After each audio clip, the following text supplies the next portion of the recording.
Welcome back, everybody. We are going to be looking at the last lesson in Unit 2 today. So lesson 2-7. So you are going to need this worksheet. You can get this on Canvas or from in class. You'll also need your 2-7, which is 2 pages or like 1.5 pages of your guided notes. And then we're also going to be using this can and cannot assume foldable as well. So quite a few things for this lesson that you're going to need.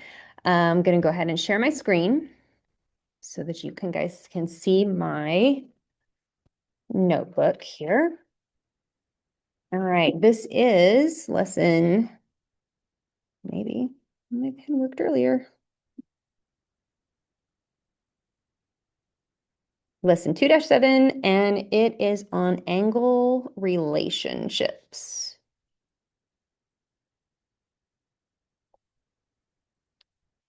Okay, so the first thing that we're going to do is we are going to tape in this paper with complementary and supplementary angles on it.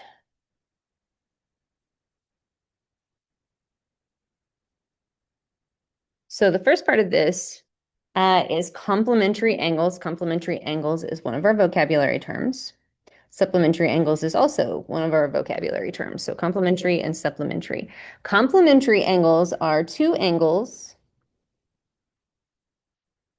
whose sum, so if you add them together, is 90 degrees.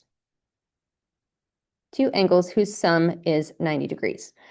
So they could look like this, to where maybe this one is 30 degrees and this one is 60 degrees, and that could tell you. But they also don't have to be connected. So I might have one angle over here that is 20 degrees and another angle over here that is 70 degrees. Those two are still complementary angles, even though they're not touching each other. The other one is supplementary angles. Supplementary angles are two angles whose sum is 180 degrees. So again, it could be two angles like 160 degrees and 20 degrees if they're touching. They could also be two angles that aren't necessarily touching. So maybe 100 degrees and another angle that is 80 degrees. Those two are still supplementary angles as well. So the way that I remember these is I remember ABC 1, 2, 3. So these are really easy to confuse which ones are which. So ABC 1, 2, 3. So ABC means put them in alphabetical order. So the C comes before the S, right? And so 1, 2, 3 is in numerical order. So the 90 comes before the 180. So the complementary goes with 90, supplementary goes with 80 because they're in that order. ABC 1, 2, 3. So really easy way to remember them. Okay, let's move on down here to the bottom. The next one is adjacent angles. That is also a vocabulary term. They are two angles that share a side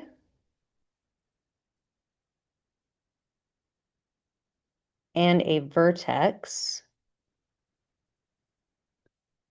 but no common interior points.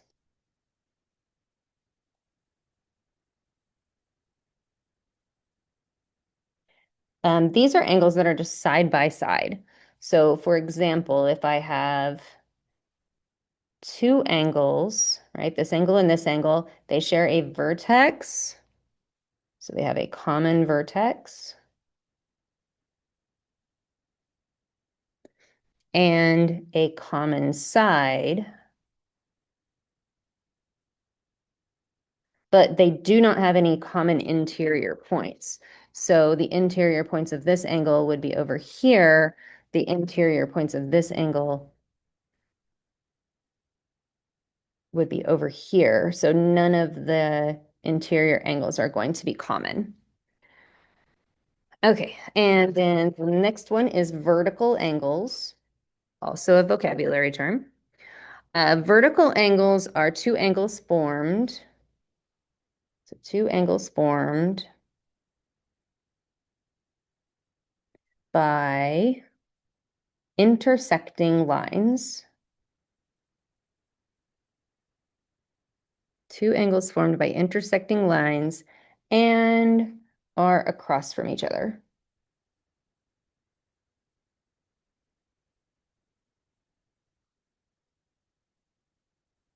So here we have two intersecting lines. So this angle and this angle would be vertical angles because they are across from each other and formed by intersecting lines. Likewise, the other two out here would also be vertical. They would just be a different set of vertical angles. So there are four of our vocabulary terms. We've got another one that we're going to put on this side, and it is a linear pair. So also a vocab term. We're going to use this one a lot. Linear pair. So a linear pair are two angles that are adjacent. So they're side by side, whose non-common sides,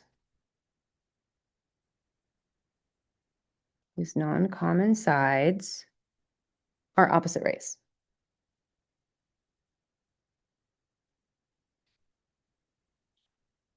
So linear pair means they make a line, two angles whose not adjacent, that are adjacent, whose non-common sides are opposite rays. So if I have a line and a ray that basically make these two, so you can see they are a linear pair. So this angle here and this angle here together make a linear pair. One thing that you will learn is that linear pairs are always supplementary. And we're going to learn a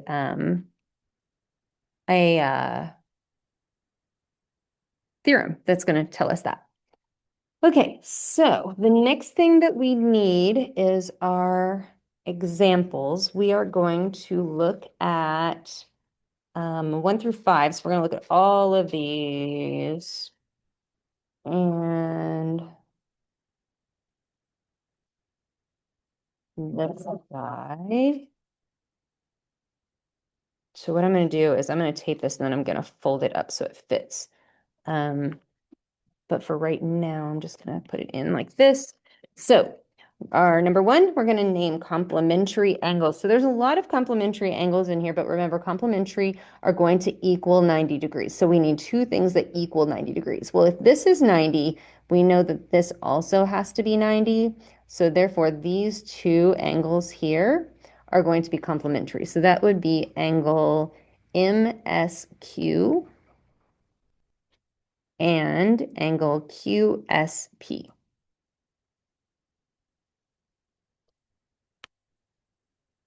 And the next one says name supplementary angles. So supplementary angles are going to be anything that is either a linear pair or that equals 180. There's a couple of different ones. These two here, 90-90 is going to be one. These two could be a linear pair. These two could be a linear pair. So there's a lot of them on here. I'm going to choose these guys right here. So I'm going to say angle VUS and angle SUT. And like I said, you could have a whole bunch of different answers there. The next one, name adjacent angles. So again, lots of answers here. Adjacent angles, remember, are just ones that are side by side. So we could do like UTR and angle RTP. So angle UTR and angle RTP. So that just gives you a couple of examples. Let's look at this next diagram down here. It says name a set of complementary angles. So again, two angles that equal 90 degrees. We could do the same thing here and have these two equal 90, but let's be a little more creative here. So we have a 60 degree and a 30. If we add those together, we get 90. So we're going to say that angle C, and we can name it angle C because that's the only angle that is defined there. We can't have any other angles with that C. So angle C and angle A could go a couple of different ways. So we're going to need BAD. So angle BAD. We can't just use A there because we have another angle back over here. Okay, the next one is named supplementary angles. So these are two angles that are going to equal 180 degrees. Again, linear pairs work here. So angle BFD and angle DFG would be one. There are numerous ones here as well. And angle DFG.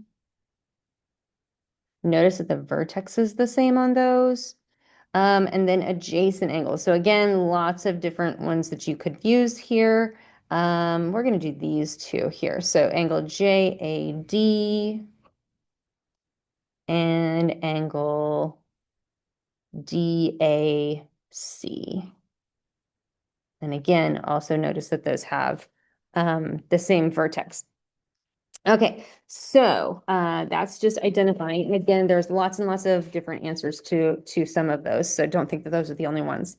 So number 3 says, given that angle 1 is a complement of angle 2, so if it's a complement, we know that we add these together to get 90 degrees. The measure of angle 1 is 68 degrees. Find the measure of angle 2. So if we know that the measure of angle 1 is 68, 68 plus angle 2, we don't know what it is, and that's going to equal 90 degrees. Dan Johnson, if you are in the building, could you please go to the front office? So we're going to subtract 68 from both sides, and we get that the measure of angle 2 is equal to 22 degrees. So given that angle 3 is supplement of angle 4, so again, supplement means 180. If the measure of angle 4 is 56, find the measure of angle 3. So if we have the measure of angle 3 plus 56, we know that's going to equal 180 because they are supplements of each other. We're going to subtract 56 from both sides. And we know that the measure of angle 3 is going to be equal to 124 degrees. And again, don't forget your units. So I'm just going to fold this up like this. That way I can open it back up and look at the examples if I need to, but then I'm just not wasting a whole bunch of paper. Okay, the next ones that I need really are going to be all of these. So I'm just going to put, I should just not cut them and just put them all together. So we're going to tape these guys down.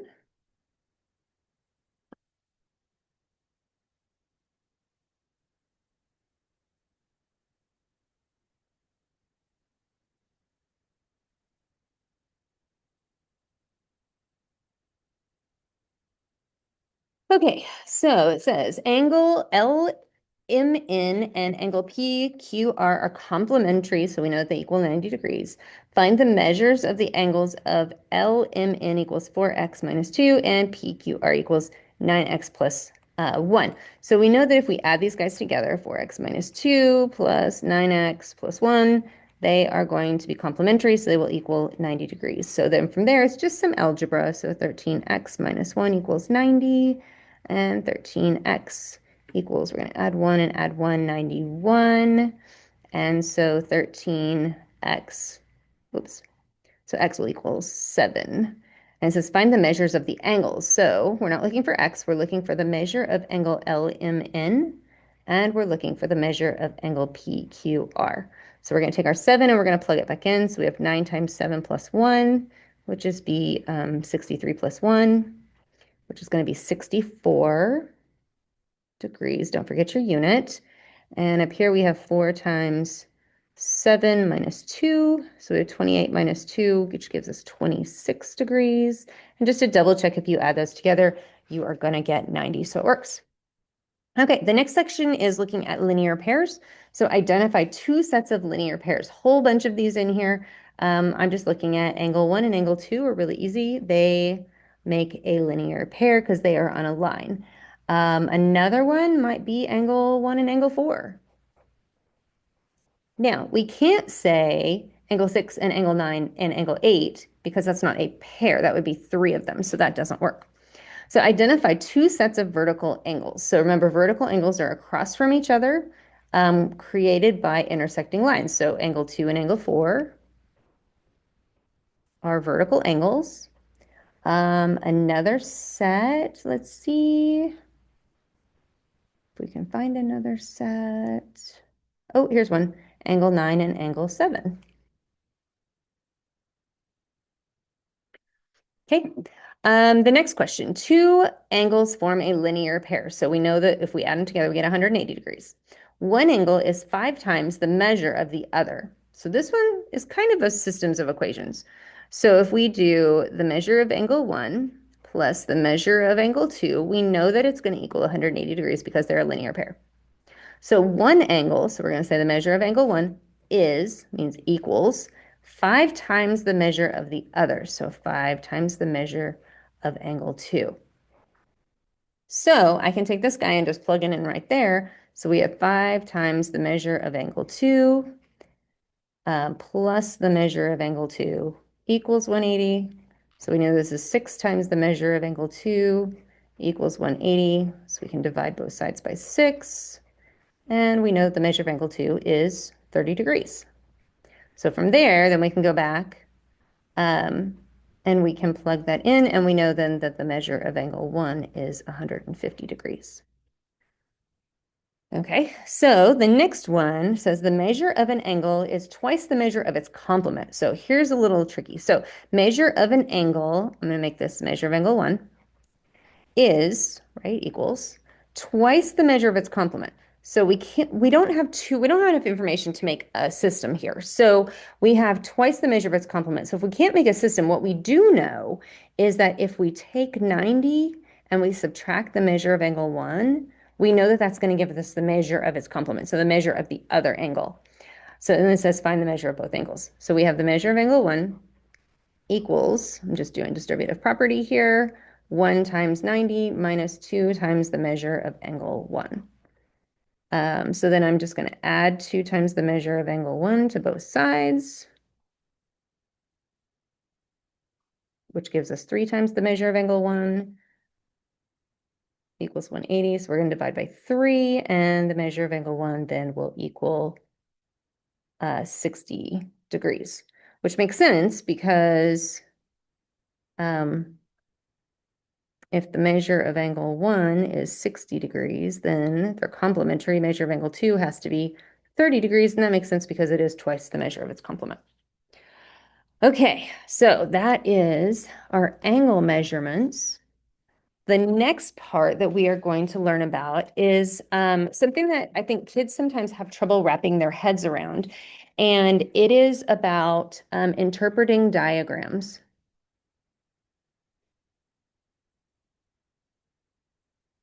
And the biggest thing that you need to know about interpreting diagrams is this is talking about what can you assume and what can you not assume. We need to understand the difference between an assumption and an inference. So an assumption is something you know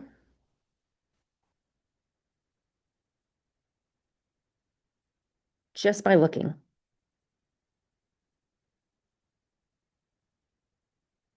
But an inference is not something you know just by looking, but something that you have inferred because you know other information. So something you have inferred because of other info you know. So if there's an additional step to getting to something you know that is not an assumption, that's an inference. So let's look at some examples. There are things in geometry that it's going to allow you to assume and things that you are not allowed to assume. So we're going to put these in here. So some things that you can conclude from a diagram. So these are things that you can assume, right?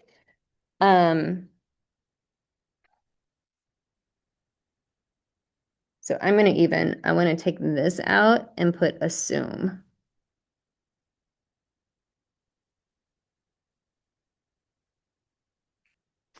So things that you can assume. You can assume that all points are coplanar. So you can assume that this is all on one plane.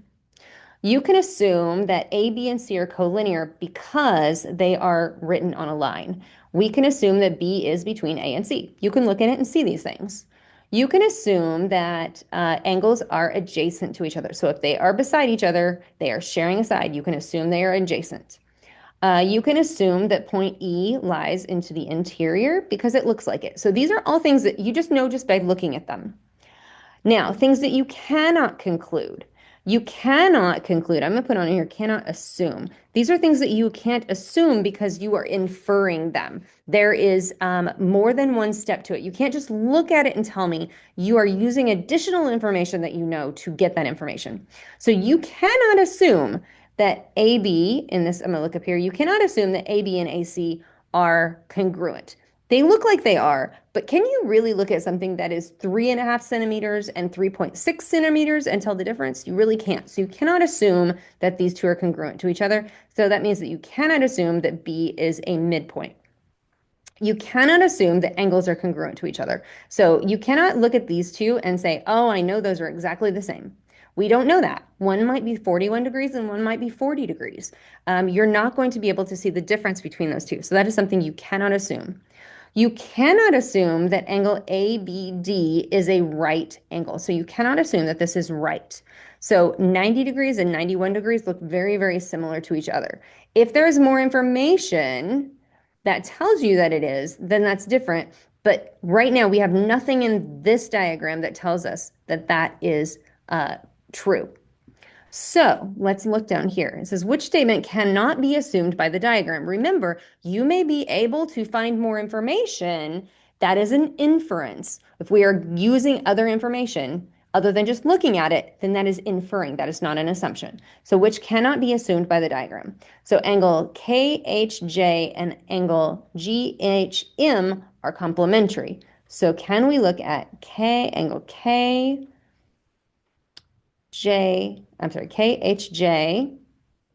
and angle GHM, and we do not know that those are complementary. Well, we have no idea how big the degree measurements are, so we have no idea if those are complementary or not. Can we assume that angle GHK and angle JHK are a linear pair? GHK and JHK. Well, we know that this is a line. So if we know that that is a line, we can say that they are a linear pair. So that one is assumable. Ray HL is perpendicular to ray HJ. So ray HL is perpendicular to ray HJ. Well, they look like they might be, and technically they are because this one is a 90-degree right angle, so this one here has to be a 90-degree. Oh, no, it doesn't have to be a 90-degree angle. No, we cannot assume that. Angle GHM and angle MHK are adjacent angles. So GHM and MHK, they are adjacent angles. We can look at them and say they are because they share a common side and a common vertex. So that is assumable. Can we assume that ray HL is perpendicular to ray HM? So ray HL is perpendicular to ray HM. So they make a 90-degree angle, so we can say that those are perpendicular to each other. Okay, so seems pretty cut and dry, but okay, so the last thing we need is this foldable. You're going to fold it hamburger style, and then you are going to cut it on the dotted lines. And I screwed mine up, and it is like upside down. So we're going to have to lay with this one a little bit. So we're going to go ahead and put this in. So things you can assume from an unmarked diagram, things you cannot assume from an unmarked diagram. I don't like the word conclude because to me, conclude and inference are the same thing. So we're going to change conclude and make this assume. Okay. So like I said, I'm going to have to flip this upside down. So these are things that we cannot assume. Yours will be right side up, I promise, when we put these in your notebook.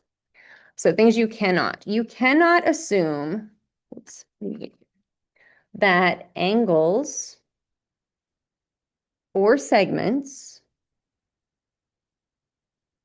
are congruent.